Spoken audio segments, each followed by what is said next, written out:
Yes, another day, another vlog tayo guys. Ngayon na nakaporma na yung crane para gamitin nila uli dito sa mga mabibigat na pilote or poste na ibinababa nila galing dito mismo sa third floor ng Barangay Hall 313. So ayan guys, patuloy yung pagtatangkal nila at minabuti na lang at mabuting mabuti dahil meron ng katuwang na pagbubuhat dyan sa mga piloteng yan. Dahil malaking tulong po nung dumating yung telescopic crane na yan.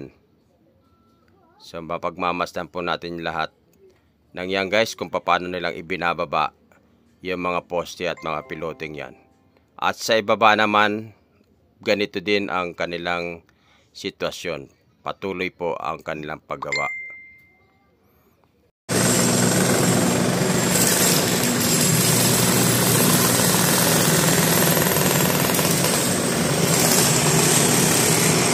Pumorma na yung crane guys.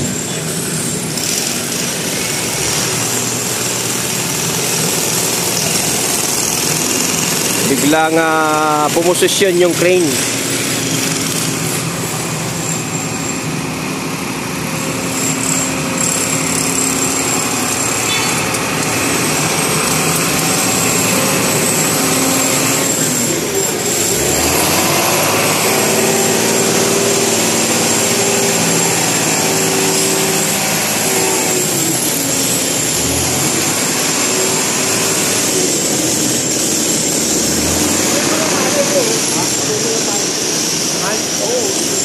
So, doblihan na yung trabaho nila guys.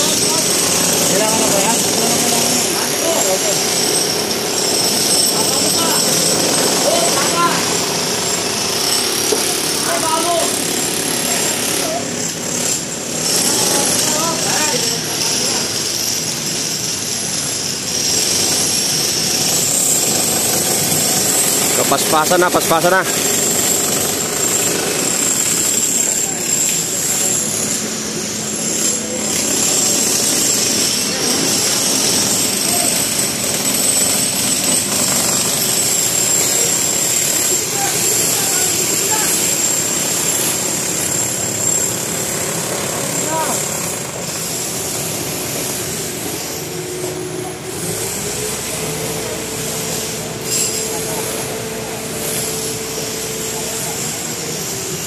So kakatingin na nila guys kasi ibababa na nila isang poste. Gumewang oh. Good.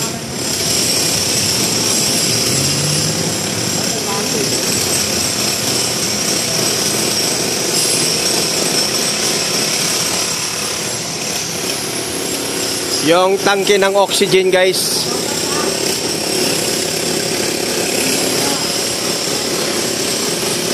So, tinataas na nila. So, yun, ang delikado dyan na nagsiswing.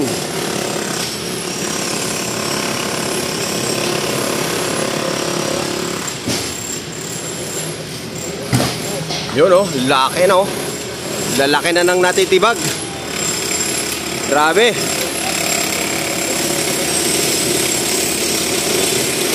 Paspasa na, oh.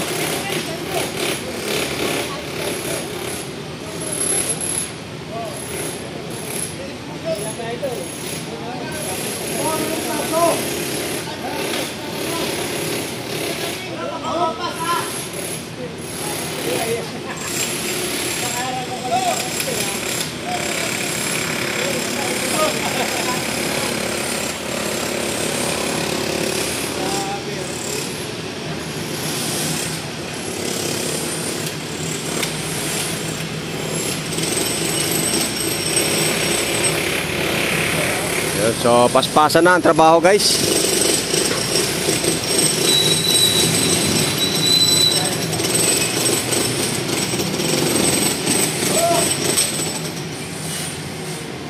Uy! Uy, uy, uy, uy! Delikado! May taong umaakyat guys. Biglang mababagsakan ng bato.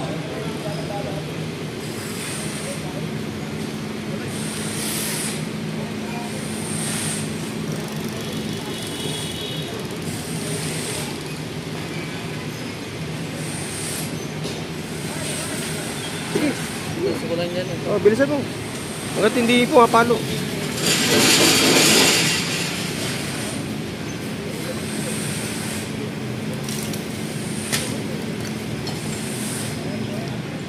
Balik mo na lang kasi inaano ng mga ano.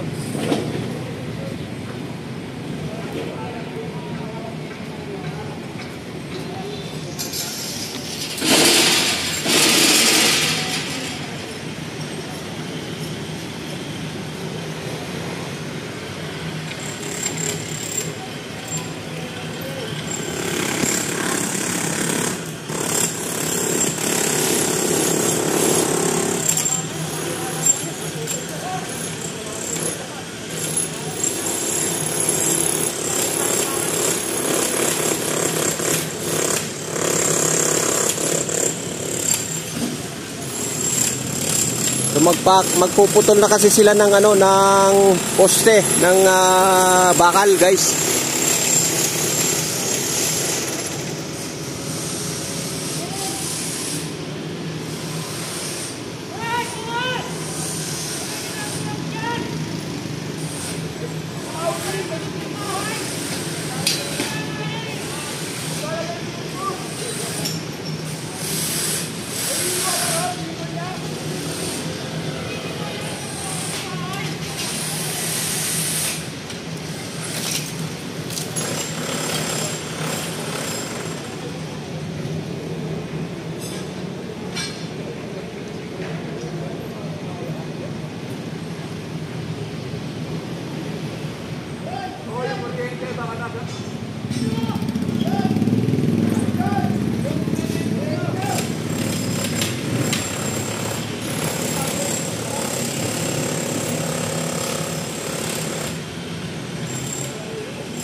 So ayan ang dami ng pilote at saka positive, guys, na naibaba na nila. Yan ay nanggaling sa 4th floor at saka 3rd floor. So yung binabakbak nila na yon, Yun na po yung panghuli sa third floor. Kaya kapag kaya nang naibaba na nila, ay napakabilis na po ng trabaho nila kasi wala na po silang iiwasan na mababagsakan.